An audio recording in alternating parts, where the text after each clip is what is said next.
Hey guys, कैसे हैं आप सब। मैं नीरू धामा स्वागत करती हूँ आपका आपके अपने यूट्यूब चैनल धामा अकेडमी पर। आज हम लोग बात करने वाले हैं टाइप्स ऑफ असेसमेंट की। Okay, types of assessment. What is types of assessment? तो उसे समझने से पहले आपको समझना जरूरी है कि ये किस सब्जेक्ट का पार्ट है। तो ये आपका टीचिंग एक्ट के अंदर आता है। और टीचिंग एक्ट क्या है? पेपर 1 यूजीसी नेट का टीचिंग एप्टीट्यूड जो सब्जेक्ट है आपका, यूनिट है, उसके अंदर आपका टाइप्स ऑफ असेसमेंट आता है। इसके अलावा टीचिंग एप्टीट्यूड आपका जिस भी चीज में आता हो, फॉर एग्जांपल आपका बीए जो आप बीएड कर रहे हो उसमें, सीटेट के एग्जाम में, या फिर यूपीएचएएससी में, जहां पर भी आपका टीचिंग एप्टीट्यूड आता है वहां ये टाइप्स ऑफ असेसमेंट एक इंपॉर्टेंट टॉपिक है। So let's start. सबसे पहला असेसमेंट का मतलब समझते हैं। बजाय इन सबके पास जाने से सबसे पहले समझते हैं असेसमेंट क्या होता है। असेसमेंट का मतलब होता है चेक करना या जांचना कि आप कहां तक पहुंचे या आपकी कितनी प्रोग्रेस है।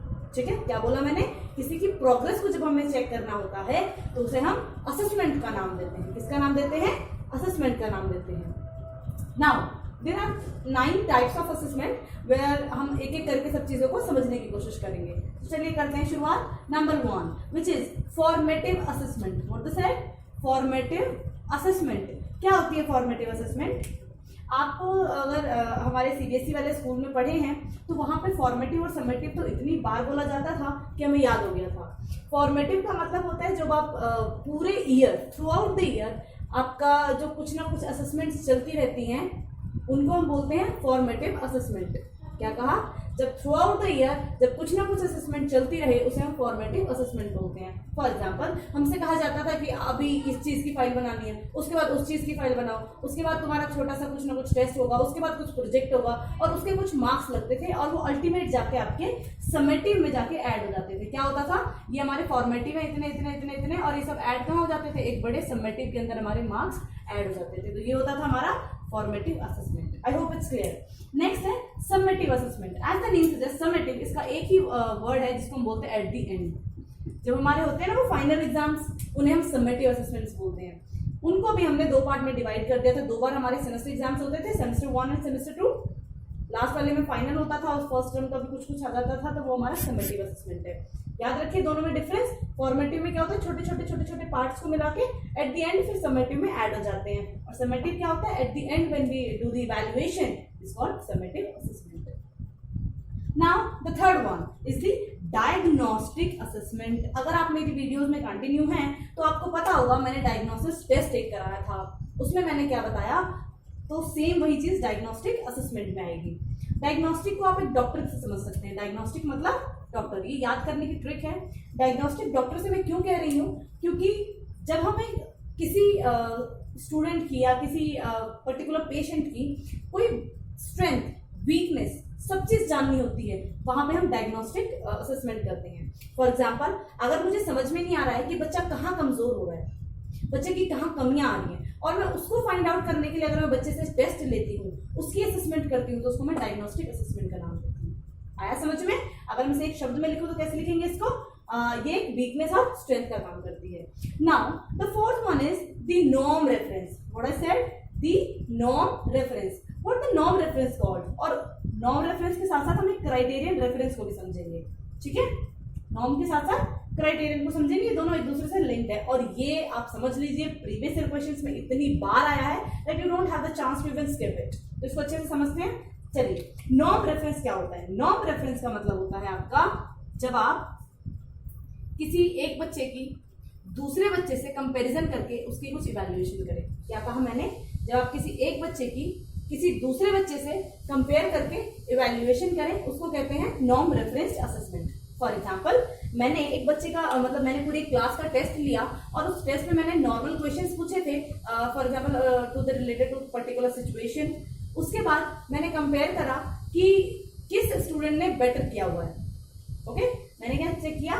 किस स्टूडेंट ने बेटर लिखा हुआ है और उसके कंपैरिजन में जिसका आंसर सबसे बेस्ट होगा वो आपका पास हो जाएगा या फिर उसको हम फर्स्ट रैंक दे देंगे।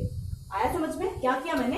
कंपैरिजन करी। इसको आप नॉर्म को ऐसे याद रखेंगे, कंपैरिजन करी एक स्टूडेंट की दूसरे के साथ, दूसरे के फिर इन दोनों में जो बेस्ट हुआ उसके तीसरे के साथ, और जो बेस्ट रिजल्ट निकल के आता है उसको हम टिक कर देते हैं, उसको हम पास कर देते हैं। ठीक है, नॉन रेफरेंस में ऐसा होता है, और ये होता है हमारे स्कूल में, कई बार आपने देखा होगा, हम 6-7 बच्चों में जिसका बेस्ट आंसर निकल के आता है, तो हम पहले देखते हैं चारों में किसका बेस्ट है, वही हमारा आगे चलता है कि अच्छा इसके कंपैरिजन में इसने ठीक लिखा था, इसके कंपैरिजन में इसने ठीक लिखा है, और जो सबने ठीक लिखा है उसको हम बेस्ट आंसर कर देते हैं, फिर उसके अकॉर्डिंग फिर हम सबका चेक करते हैं। ठीक है, क्राइटेरियन में क्या होता है, नाम बताया हुआ है क्राइटेरिया, एक क्राइटेरिया सेट है। फॉर एग्जांपल मैंने बोला है कि अगर आप क्या करते हो, अगर आपको एक क्वेश्चन दिया हुआ है 1857 का रिवॉल्ट है, तो अगर आप उसमें मंगल पांडे का नाम नहीं लेते हैं, अगर आप उसमें बेगम हजरत का नाम नहीं लेते हैं, तो आपका वो 1857 का रिवॉल्ट बेस है। तो मैंने कुछ क्राइटेरिया सेट करा कि उसमें मंगल पांडे का नाम आना चाहिए, उसमें हजरत महल का नाम आना चाहिए, उसमें रानी लक्ष्मीबाई की बगावत आनी चाहिए। अगर ये तीनों चीजें आ रही हैं तो मैं बोलूंगी 1857 का रिवॉल्ट ठीक है,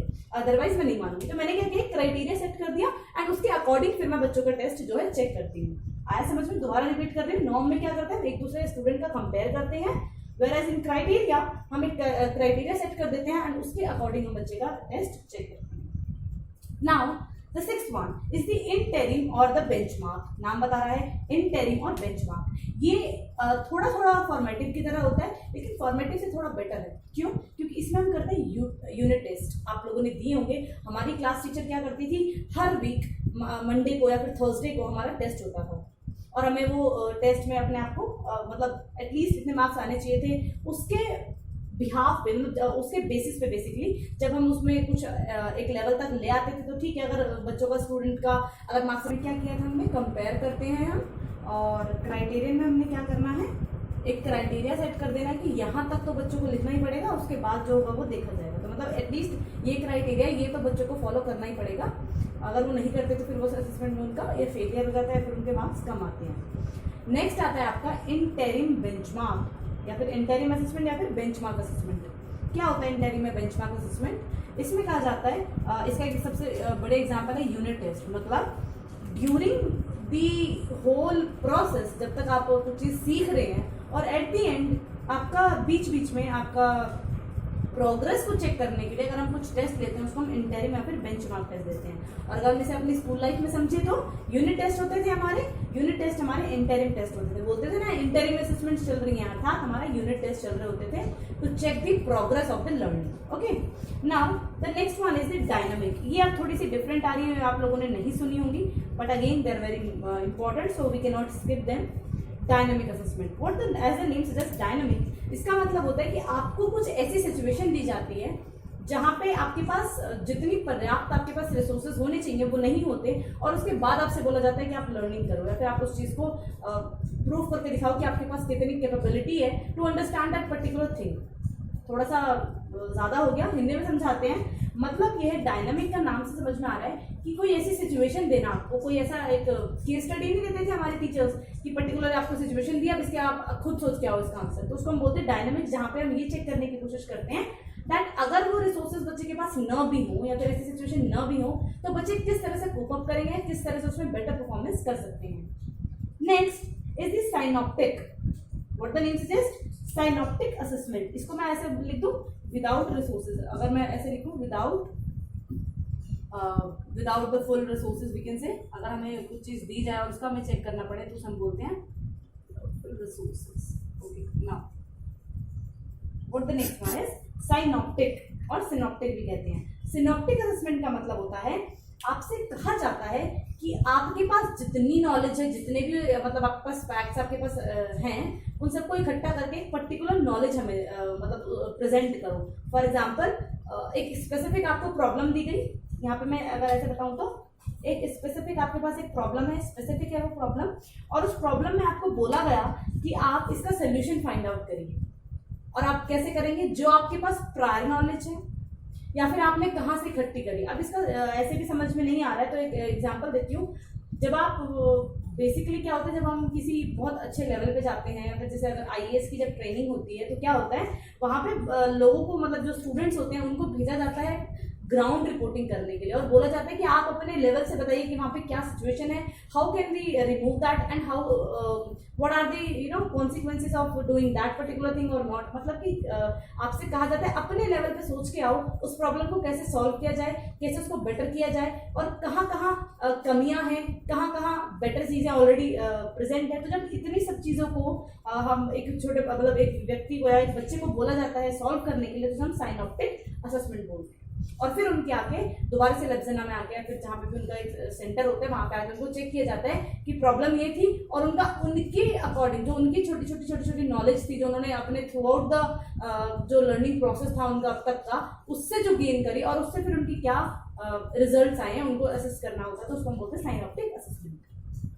ठीक है, मतलब आईएएस वाले उसमें आप याद रखेंगे कि आपको किसी पर्टिकुलर ग्राउंड रिपोर्टिंग के लिए भेजा गया, वहां से आपको बोला गया कि अपनी नॉलेज के हिसाब से जो प्रेजेंट सिचुएशन है उसको इकट्ठा करके एक मतलब छोटे एलिमेंट अपनी नॉलेज के जो सिचुएशन है प्रेजेंट उसको मिला करके आपको एक टोटल क्या रिजल्ट आया आप हमें वो बताइए।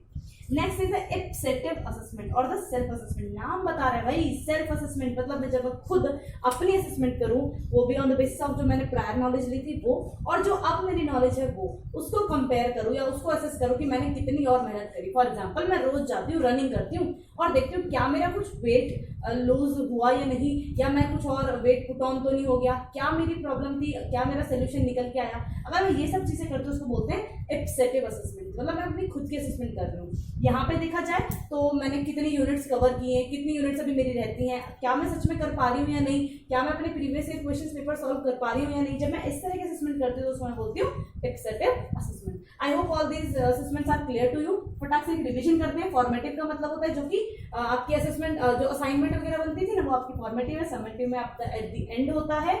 डायग्नोस्टिक का मतलब होता है जहां पे आपकी वीकनेस एंड स्ट्रेंथ पॉइंट देखे जाए, वीकनेस प्लस स्ट्रेंथ अगर आपकी देखी जाती है तो उसको हम क्या बोलते हैं, डायग्नोस्टिक। नॉर्म रेफरेंस का मतलब होता है आपकी कंपैरिजन की जाती है एक स्टूडेंट की दूसरे से, दूसरे की तीसरे से।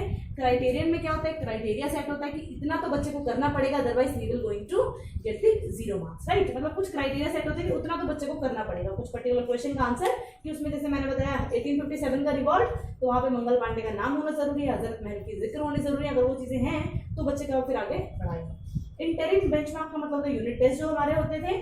डायनामिक का मतलब होता है कि अगर आपको कोई ऐसी सिचुएशन क्रिएट की जाए जहां पे आपके पास रिसोर्सेज कम है और उसके बाद भी आप अगर कुछ बेहतर करके दिखा सके तो उस सिचुएशन की फिर असेसमेंट करने को बोलते हैं हम डायनामिक असेसमेंट। डायनामिक से नाम से समझ में आ रहा है जो चेंज होती रहे, मतलब ऐसी सिचुएशन जो कि स्टैटिक नहीं है, जो कि प्रोसेस नहीं करती, मतलब कंसिस्टेंट नहीं है, उसको हम बोलते हैं डायनामिक असेसमेंट। साइनॉप्टिक का मतलब क्या होता है, एक स्पेशल आपको प्रॉब्लम दी जाती है और उसमें आपकी जितनी आपकी प्रायर नॉलेज थी, जितनी आपने अभी गेन करी, उन सबको मिला के आपके पास एग्जैक्ट क्या नॉलेज आई है उसकी असेसमेंट करते हैं साइनॉप्टिक असेसमेंट में। एंड द लास्ट वन इप्सेटिव, मतलब कि आपकी सेल्फ असेसमेंट हो रही है।